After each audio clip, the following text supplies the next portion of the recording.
This is what I thought, and many people today still think, Venezuela looks like today.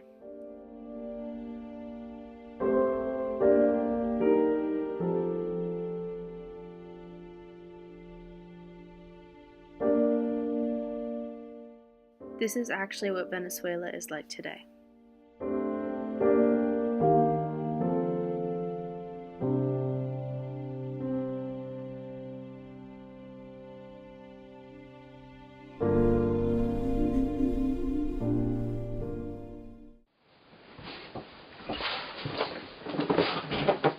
Hi, my name is Sophia Earle, and for the past year I've been monitoring the ongoing crisis in Venezuela.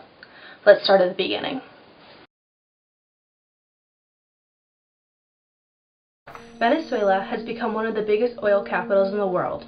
Oil has been Venezuela's only significant source of income for decades. In the past, the oil business was very profitable for them. One of Venezuela's leaders at the time of this oil boom was Hugo Chavez. Hugo Chavez came from a working-class family. He was a leader of a failed coup to overthrow the Venezuelan government, but after this failure, he decided to join the political game. He ran for president and won. He was sworn in as president on February 2, 1999. His agenda for his presidency was to turn the country completely socialist. Chavez abolished term limits for all officials, including himself, and also nationalized oil, making oil even more profitable for the Venezuelans. Using some of the money made off of the nationalization of Venezuelan oil, Chavez was able to put into place many social programs benefiting the poor and the homeless. He also took out a lot of loans from other countries to be able to boost the Venezuelan economy into what he thought would be a golden age. However, as oil prices fell in 2009 and 2010, the profits the country was making off of oil fell as well. Chavez had to start cutting back on his programs to be able to pay the loans he took out. He also had to cut many of the country's imports in order to have enough money to be able to keep the government running. With Chavez's death on March 13, 2013, a new, more socialist leader came into power, Nicolas Maduro. Maduro's total mismanagement of government funds and government officials has led to the disparity the country is in today. Maduro cut all imports coming to the country and cut all other programs he deemed unnecessary. Because of these cuts, there is barely anything on the shelves at grocery stores, and hospitals are quickly running out of life-saving and preventative medicine. In response to this mismanagement of government, the people decided to take a stand.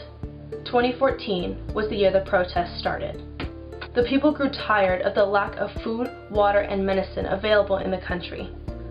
The spring and summer of 2017, however, was when these protests made national news. Images of protesters being fought back by police, tear-gassed by police, and ignored by the government surfaced all over the world. Images of store shelves being empty, hospitals overflowing, and people dying of hunger were the ones that resonated most with me. These protests, covered by the news, was the first time I was hearing about an ongoing crisis in Venezuela that had actually started 2 years prior to first being aired on the news.